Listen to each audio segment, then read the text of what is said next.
Hey Leo, I'm Eleanor and welcome to Peaches by Starlight Tarot. This is your weekly pick a card reading and we are talking about your weekly energy, which is reality, how that fits in with your Six of Pentacles, which is your monthly energy. So the Six of Pentacles is showing up as a reality check, like a balance sheet, having to take stock of your resources and your thoughts and all these things in a very factual, almost accountant-like way.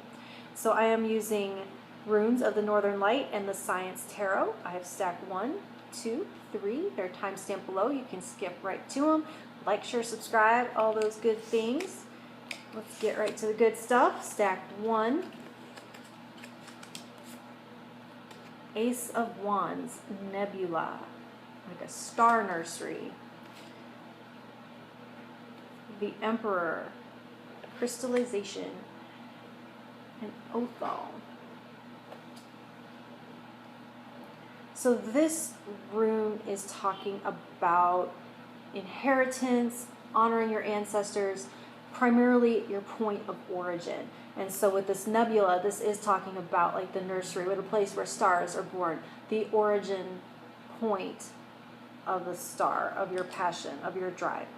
And so with the Emperor here, this is talking about, it's speaking on the solidification of everything you've gathered from this point. See, this is like a path where you have your origin point, you go out into the world, you gather, and then you return with what you've learned and what you've gathered. So it's like coming full circle, the point, the end, the start point and the end point being together again. And so it's going to be gathering and solidifying and crystallizing your experiences in some kind of ordered way, in some kind of almost solid thing. It's as though you're doing journaling, a memoir, or doing like a family tree, or like getting like your genealogy, something like that. But I feel like that's the project you're working on, and you're doing that for to get this idea of reality in this balance sheet. It's kind of like trying to take stock and get a reality, like those gene tests that you take to try to get your ancestry, so you can use the information for, there's not a lot of, it's not just about curiosity and fun here. There's something that you need that information for, like needing to know your genetic history, to know your susceptibility to disease, that kind of thing. That's what I feel like is going on here with that. Stack 2, 5 of Swords, Relativity. Judgment, as represented by Natural Selection. Anzus.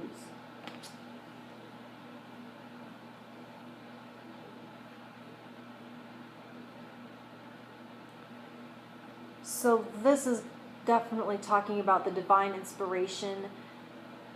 It's where you're kind of a conduit and kind of like a transmitter of, and when you inhale divine inspiration and divine guidance and awe of your physical surroundings, and then on the exhale, what you learned and how you interpret and how you reorder that into a way that you can share it with others, taking an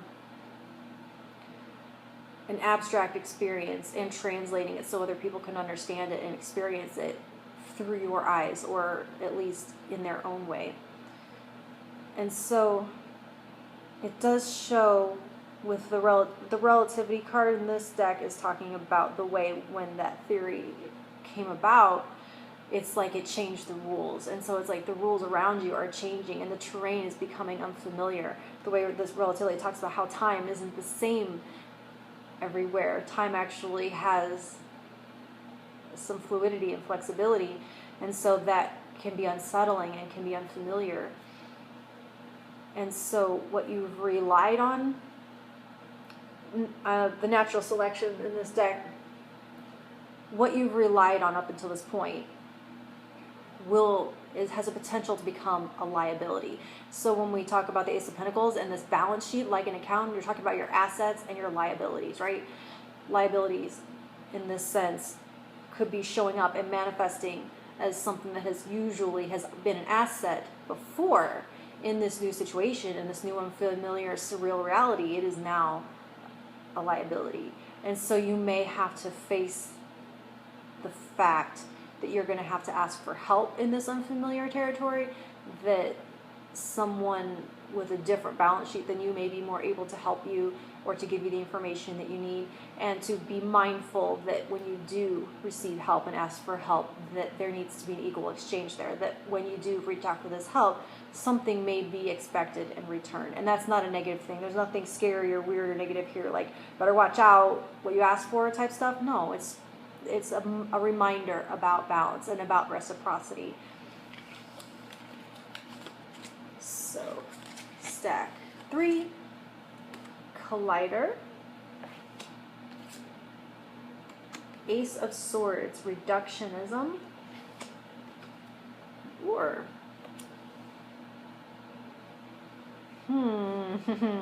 so these are very different and opposing energies, where the Collider is very like Hulk smash, and reductionism is like drilling down all the way down to like things at their smallest particles, and or being a ferocity, a fierceness, a brute strength, and muscling through and carrying forward, and fearlessness. So what it's reminding me of is something I've experienced with ADD, and that is, as you tackle this reality and try to figure out this balance you're giving and receiving, that as a project may on its face feel very overwhelming. Like there are certain things that I can't seem to tackle, like certain like technology and learning how to use a certain program, or when my boyfriend shows me under the hood of the car and starts telling me what things are, I'm just like, because what it is, it's like this tidal wave. It's like a vertical wave of water that's coming at me, and I'm just like spread out, and it just smashes into me and rolls me over. Or like if you're diving into a pool and you just spread eagle and belly flop into the water, and that hurts, and you smash into it, and you just get bowled over, and you're reeling, and you can't use that information if the water is a reference or a metaphor for the information. And so it's about entering this pool of knowledge as a diver rather than belly flopping. And so a diver does, because it is talking about having to focus your energy and go in a process, to develop a process or a formula or a sequence of events, and to do it in an orderly fashion, step 1, step 2, step 3, and to not get overwhelmed and bowled over by what seems like a wall of information. And like a diver, to do so though with strength and power. So it's like concentrating all of that energy into a fine point so that you can dive seamlessly into the water and do that information. So it's not like, if there were a different card here, it would be like tiptoeing into the water, and that's not what you're asked to do. Because if you just look at this and you look at reductionism versus the Collider, then it might seem, well, I'll just wade in all willy-nilly. But you've got this energy of blasting forward, and so I'm getting like this energy of a high diver who knows how to create their body in such a way that they can go beautifully and gracefully, but with force. Like if you've ever watched underwater, how when they dive in, how deep they go, because they're like a torpedo. So you are torpedoing and focusing into this fine point, into this information that you have to, and don't let it all just come at you at once, because you can't sort it and you can't do anything with it, and you're just going to get dizzy and you're going to get frustrated. So how do you get step 1, click next. Step 2, click next. One thing at a time. But you have to be consistent, persistent, and be able to move through it and not give up, because there's a potential here to where it can get frustrating and it can peter out. So you do have to tap into this strength to keep your head to the point, to the task, and move through it.